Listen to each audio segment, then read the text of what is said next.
ideal pemimpin Nahdlatul Ulama menjelang 1 abad dalam rangka menyambut Hari Santri Nasional. Waktu itu dengan Guyon saya jawab, PBNU itu akan mengalami kejayaannya kalau ketua tanfiknya Gus Miftah, ketua OSA-nya itu Gus Bahak. Jadi yang satu orang Medan, yang satu orang Alim.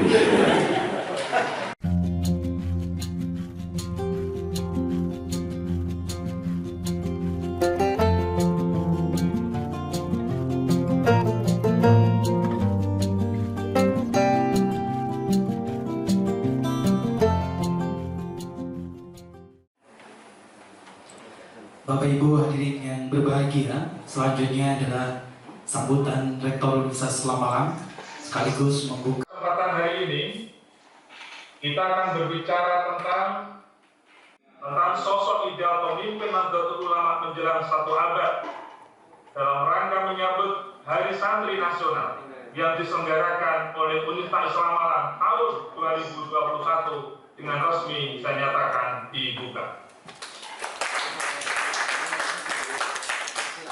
Allahi wa barakatuh. Hamdan wa syukranillah, salatu wassalamu ala rasulillah sayyidina wa maulana Muhammad ibn Abdillah wa la hawla wa la quwata illa billah, amma ba'd. Hadratul muhtaramin, para masyayikh, para kiai, para habaib yang saya muliakan, Pak Rektor, Mas Guri, dan segenap jajaran rektorat serta seluruh sivitas akademika Unisma yang saya hormati. Sebelum saya memberikan kriteria calon ketum PBNU yang ideal, yang tadi kata moderator memang nggak ada istilah mencalonkan diri, dan saya mencalonkan diri, maka berarti saya bukan pemimpin yang ideal, kan begitu.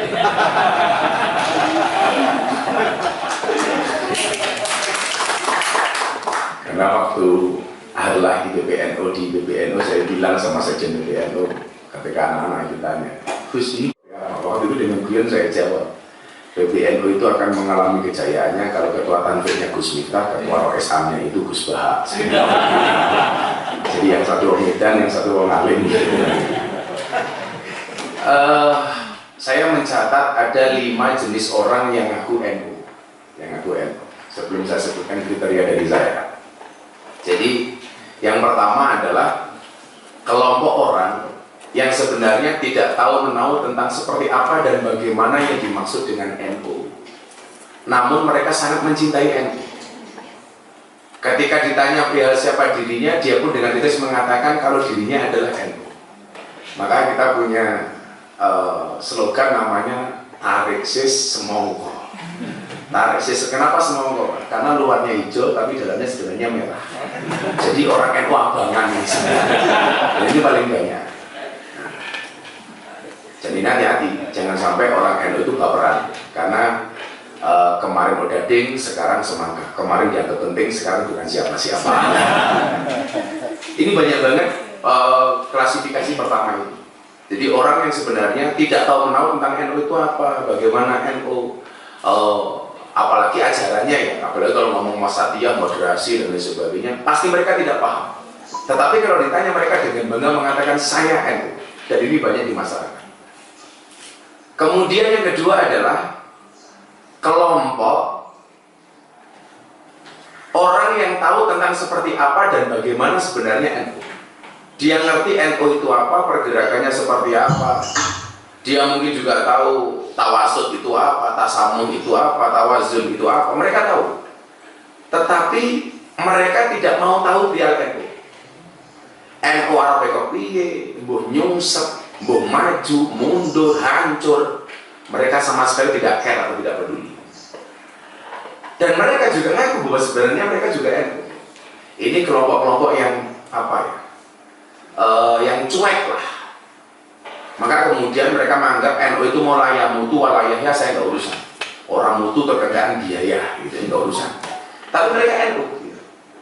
Perihal NU mereka tahu, tetapi mereka tidak urusan NU itu besok mau seperti apa. Ini yang kedua.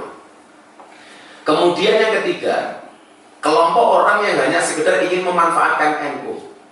demi mengejar popularitas dan ambisi pribadinya dalam urusan jabatan. Makanya coba Anda lihat, begitu mau pilkada, mau pilgub, mau pilpres, mau hajatan-hajatan politik lainnya, NU ini seksi. Semua orang ngaku NU demi mendapatkan jabatan yang dia kehendaki.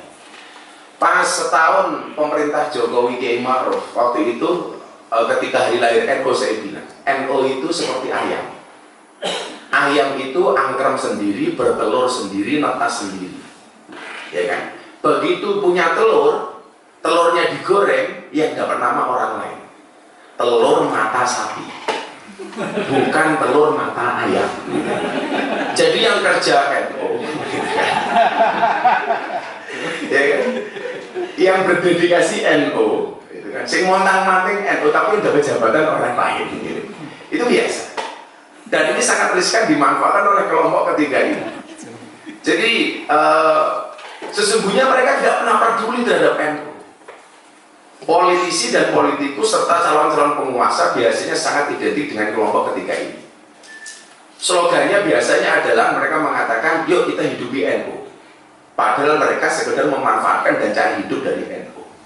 Ketika halnya Mbah Wahab Hasbullah kemarin di Jombang, kebetulan saya sebagai salah satu pembicara, saya sampaikan, kalau orang seperti Mbah Wahab Hasbullah itu mengatakan, yuk kita hidupi NU, panas. Mbah Wahab Hasbullah itu punya tanah dari Jombang sampai Surabaya, dan tanahnya habis untuk menghidupi NU. Untuk NU. Salah satu prestasi terbesar beliau adalah ketika beliau membuat sebuah percetakan di Surabaya. Jadi kalau hari ini anak-anak muda NU nggak kenal medsos, itu kalah jauh dibandingkan Mbah Wahab Hasbullah. Beliau yang pertama kali membeli gedung percetakan di NU, maka kemudian terbit majalah NU pertama kali. Itu Mbah Wahab Hasbullah. Mbah Wahab Hasbullah itu kan orang yang kaya, orang yang kaya. Pokoknya kayak seperti Imam Malik lah, kaya. Bahkan beliau itu naik Harley tahun itu. Makanya hari ini kalau saya ditanya sama wartawan, kenapa Gus Miftah juga naik Harley? Saya itibak Mbah Wahab Hasbullah. Saya punya dalil.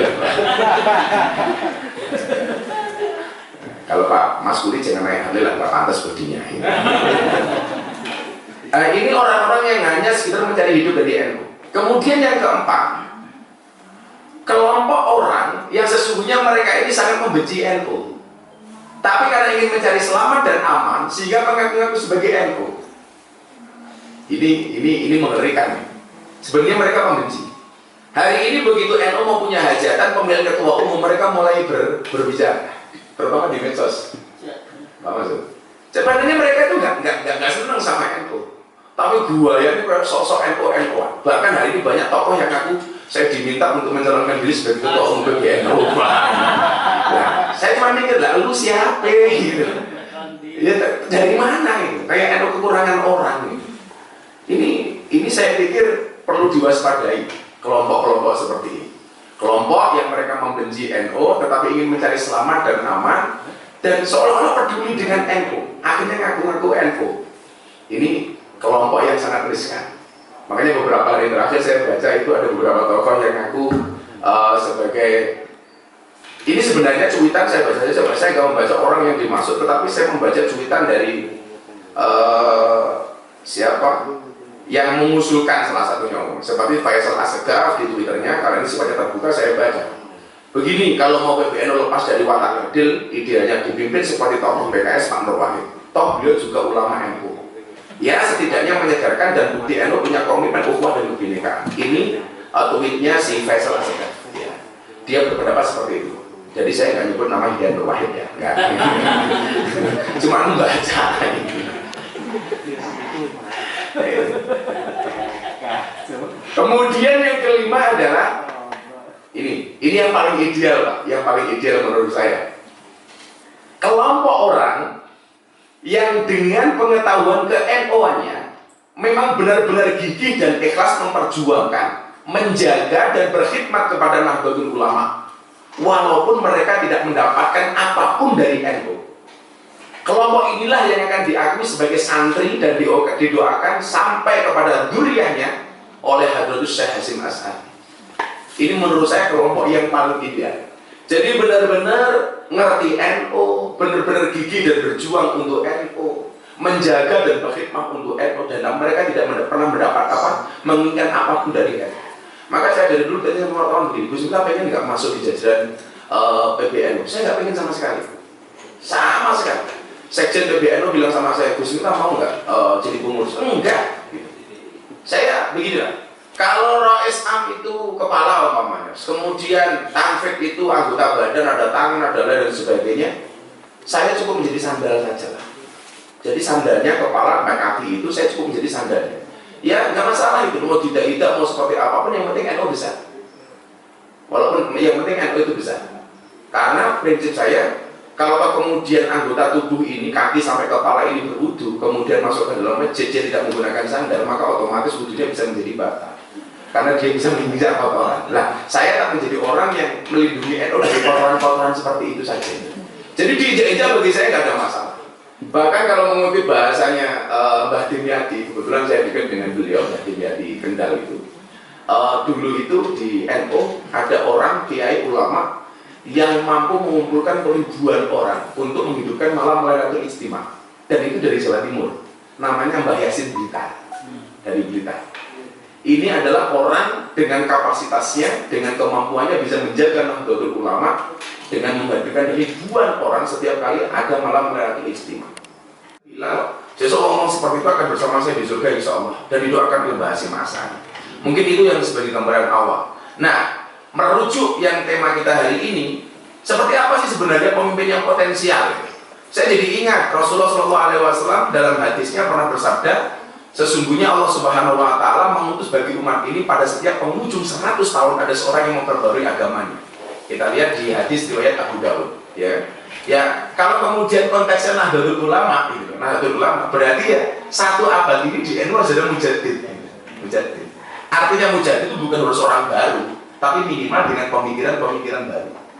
Nah, bukan harus newcomer gitu, tapi adalah orang yang mempunyai pemikiran dan ide-ide yang baru. Nah, poinnya yang pengen saya sampaikan, saya minimal ketum PBNU ke depan itu harus mempunyai tiga hal. Yang pertama, bahwa ketua Tanfik ini ibarat CEO di perusahaan, di mana aspek manajerial dan leadership menjadi kunci utama. Dia tidak harus orang yang sangat alim atau ulama dengan ilmu agama yang tinggi. Kalau ada ya itu yang kita harapkan, tapi tidak harus menurut saya, karena itu sudah diakomodir oleh Rais Am dan Rais-Rais yang lainnya. Jadi dia mempunyai Tanfik ini ibarat CEO di perusahaan, dia mempunyai aspek manajerial, leadership yang harus dia kuasai. Kemudian yang kedua, ketua Tanfik ini harus dikenal dan memiliki networking yang luas, bukan semata bidang agama, tapi juga sekaligus kebangsaan, perekonomian, budaya, sosial, politik. Pak Moderator, saya tuh juara banget nulis PowerPoint. Ini tadi baru subuh ketik-ketik nulis. Sebenarnya saya males, karena saya merasa orang yang biasa menggunakan PowerPoint itu adalah orang yang merasa dirinya tidak punya power dan tidak punya poin.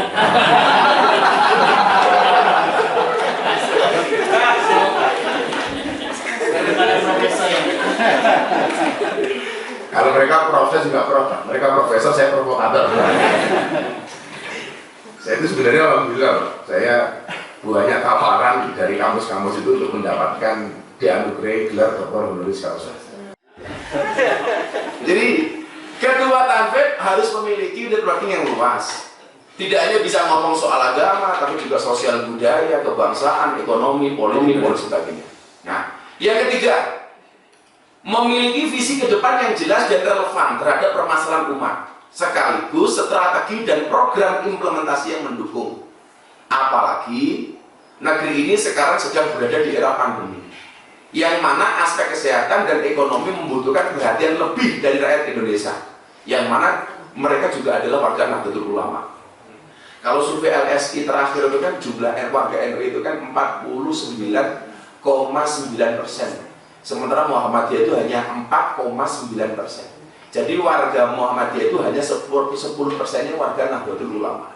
Kalau kemudian orang Indonesia itu 250 juta yang beragama Islam, 49%-nya berarti lebih dari 125 juta warga Nahdlatul Ulama. Nah, Ini sebenarnya potensi yang luar biasa, potensi yang luar biasa. Saya katakan begini Pak, kalau kita milih networking yang bagus, trust dari warga NU itu yang bagus. NU itu mau cari uang berapa enteng. Saya sebenarnya termasuk orang yang menolak muktamar menggunakan koin muktamar. Bagi saya kok remeh banget. Saya malu kemudian kalau kita muktamar di Lampung dibiayai oleh koin muktamar yang kecil-kecil dari warga NU. Coba Anda bayangkan, nggak usah pakai koin muktamar.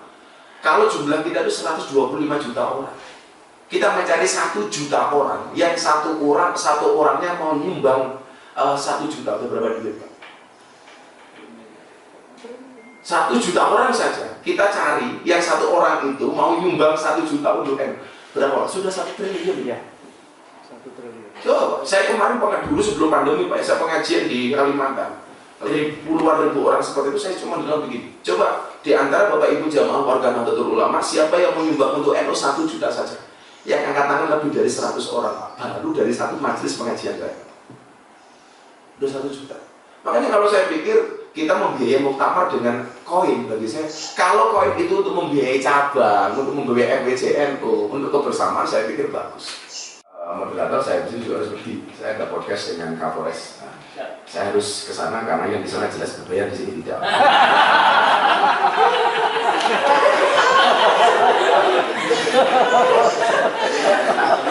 Terhadap perubahan zaman dan bisa masuk ke lingkaran milenial sebagai penguasa negeri ini ke depannya. Ini barangkali yang keempat ini yang harus kita tekankan. Jadi harus melek teknologi, adaptif terhadap perubahan zaman, bisa masuk ke lingkaran milenial. Karena hari ini anak-anak milenial paling banyak pasarnya, potensinya paling tinggi. Dan hari ini medsos di kalangan milenial itu dikuasai oleh kelompok minhum, bukan dari kelompok minna.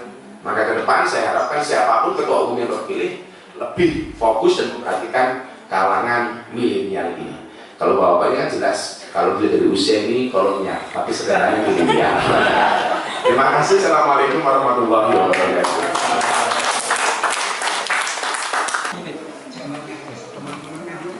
Gimana? Sini aja.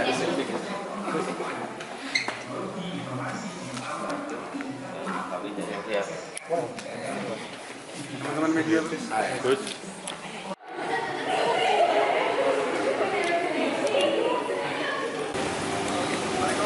Waalaikumsalam.